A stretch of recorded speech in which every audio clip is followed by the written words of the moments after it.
So we're going to think a little bit out of the box on this one. This looks like a pretty benign injury. In fact, it's even hard to kind of pick out the injury on this x-ray. This is a 74-year-old who's probably physiologically 94. Her bone is quite thin. It's very fragile, and this is just a ground level fall. And I'm frankly surprised she didn't just have a run-of-the-mill hip fracture with how this looked. You really can't tell where the injury is when you look at this, but she was having a very difficult time mobilizing. She was unable to stand. She had some back pain. You can see her spine fusion there, but really she was relating this to a new pain from the fall, not able to mobilize with physical therapy. Now, on cross-sectional imaging, you can see on both sagittal and coronal plane imaging, she has essentially a crescent variant that really fractured and impacted right through the superior gluteal, superior side, the greater sciatic notch, excuse me, greater sciatic notch. And if you look at three-dimensional imaging, you can see that impacted injury through the iliac wing out to the iliac crest. It doesn't complete actually because her bone is so pliable and fragile, but it looks very buckled and displaced at the sciatic notch. Also, subtly, there is an anterior column injury to the pubic root on the right as well as the inferior ramus, which is a little more obvious to see. So for this particular case, I want them to be able to get out of bed. I want them to be under better pain control so they can mobilize. And I'm alluding to what Samir was talking about initially is I want to make sure this patient can be treated like a hip fracture. They can get up and go. They don't have to be in bed. And this person was not that. So essentially, I first tackled this by doing what I thought was the easiest plane first to tackle, which was the anterior column screw in an antegrade fashion. Again, using that guide wire to drive through and make those turns and bounce off the intact cortex and bury itself all the way to and almost into the pubic symphysis. And I think we'll see or potentially see a little bit later some actual symphyseal fixation as well. But for the anterior column in this particular case, first started with that antegrade CurvaFix. And then this is just to demonstrate how you can overlap implants and overcome a planned secondary CurvaFix implant within the same bony corridor. So looking at the top left image, we'll see that exchange tube that's radiopaque, where you have to take the ball tip out and put the smooth wire in just to demonstrate how that would look under x-ray.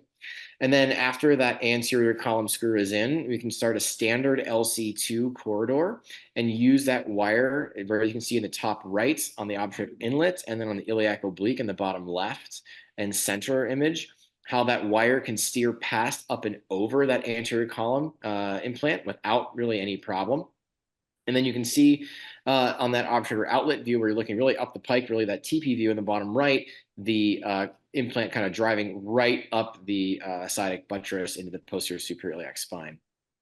Now, for this particular case, I wanted an additional augmentation of that posterior injury.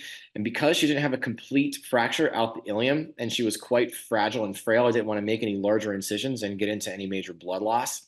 I did a corridor that essentially extends similar to what Samir was talking about, start point on the gluteal pillar. And extended into the posterior superior iliac spine. So rather than taking down into the posterior column, you can actually drive this wire back into the posterior pelvis at the PSIS. And I drew the fracture line there so you could see in the top right image how we can get two implants past the fracture line.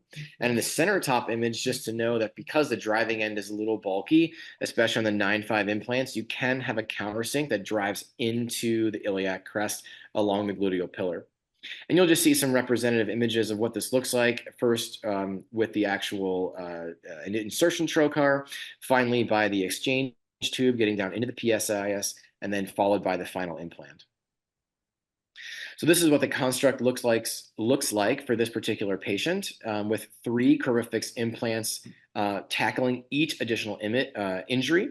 The anterior column was relatively non-displaced, so staying within the boundaries of the anterior column in an antegrade fashion is quite simple with this. That posterior, more difficult, I think, fracture was able to be crossed in 2 planes by 2 rigid, bent, fixed implants, which really imparts significant stability to the injury. And I will say the challenge in fragility fractures with this or any implant, to be honest, is really the imaging and making sure that you take time to get good quality images so that you don't drive that wire out into a place you're not intending it to be. It can be really challenging to get good images, but I would just implore you to take some time and make sure you can see what you need to see and be confident in what you're doing. And finally, just some post-op images. I made this patient immediately weight bearing as tolerated. They were able to ambulate with a walker almost right away. That was their baseline ambulatory status, was just with a walker. So she was able to get back to that within the first 2 weeks and stayed that way up to the 8-month mark, which was my last follow-up with her, and just showing these representative images here.